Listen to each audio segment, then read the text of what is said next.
Empower ನ್ಯೂಸ್ಗೆ ಸ್ವಾಗತ. ನಾನು ಸುನಿಲ್ ಹೊಸಕೋಟಿ.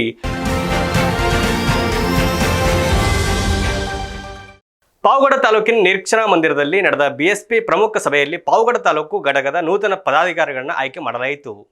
ಬಿಎಸ್ಪಿ ಜಿಲ್ಲಾಧ್ಯಕ್ಷರಾದ ಅಂಜನಮೂರ್ತಿ ಎಂ ಮಾತನಾಡಿ, ಪಕ್ಷವನ್ನು ತಳಮಟ್ಟದಿಂದ ಸಂಘಟಿಸುವುದು ಮತ್ತು ಮುಖ್ಯ ಉದ್ದೇಶವಾಗಿದೆ. ಬಾಬಾ ಸಾಹೇಬ್ ಅಂಬೇಡ್ಕರ್ ಆಶಯದಂತೆ ಸಮಾಜದ ಕಟ್ಟಕಡೆಯ ವ್ಯಕ್ತಿಯು ನ್ಯಾಯ ಸಿಗುವಂತಾಗಲು ಸಂಘಟನೆ ಶಕ್ತಿಯುತವಾಗಬೇಕು. ಇಂದು ಆಯ್ಕೆಯಾಗಿರುವ ನೂತನ ಪದಾಧಿಕಾರಿಗಳು ಪಕ್ಷದ ಸಿದ್ಧಾಂತಗಳನ್ನು ಮನೆ ಮನೆಗೆ ತಲುಪಿಸುವ ಕೆಲಸ ಮಾಡಲಿದ್ದಾರೆ ಎಂದು ತಿಳಿಸಿದ್ದಾರೆ. ಜಿಲ್ಲಾ ಪ್ರಧಾನ ಕಾರ್ಯದರ್ಶಿ ಸುಧಾಕರ್ ಮಾತನಾಡಿ, ಮುಂದಿನ ದಿನಗಳಲ್ಲಿ ಪಾವಗಡ ತಾಲೂಕಿನಲ್ಲಿ ಪಕ್ಷವನ್ನು ಮತ್ತಷ್ಟು ಬಲಪಡಿಸಲು ಶ್ರಮಿಸಲಾಗುವುದು ಎಂದಿದ್ದಾರೆ. ಈ ಸಂದರ್ಭದಲ್ಲಿ ರಾಜ್ಯ ಕಾರ್ಯದರ್ಶಿಗಳಾದ ಗೋವಿಂದಯ್ಯ, ರಾಜ್ಯ ಸಮಿತಿ ಸದಸ್ಯರಾದ ರುದ್ರಪ್ಪ, ಕರಿಯಣ್ಣ, ಓಂಕಾರ್, ಯಶವಂತ್, ನರಸಪ್ಪ ಸೇರಿದಂತೆ ಹಲವು ಮುಖಂಡರು ಹಾಗೂ ಕಾರ್ಯಕರ್ತರು ಉಪಸ್ಥಿತರಿದ್ದರು.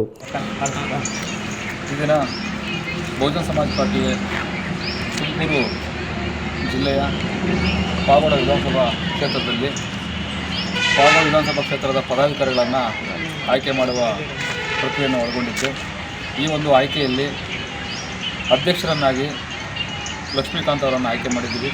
ಹಾಗೆಯೇ ಉಪಾಧ್ಯಕ್ಷರನ್ನಾಗಿ ಅಶೋಕ್ BM ಅವ್ರನ್ನ. News reporter Shivanand, empower news, Pavagada. ಇದಿಷ್ಟು ಈ ಹೊತ್ತಿನ ಸುದ್ದಿ. ನಿರಂತರ ಸುದ್ದಿಗಾಗಿ ನೋಡ್ತಾ ಇರಿ ಎಂಪವರ್ ನ್ಯೂಸ್. ನಮಸ್ಕಾರ.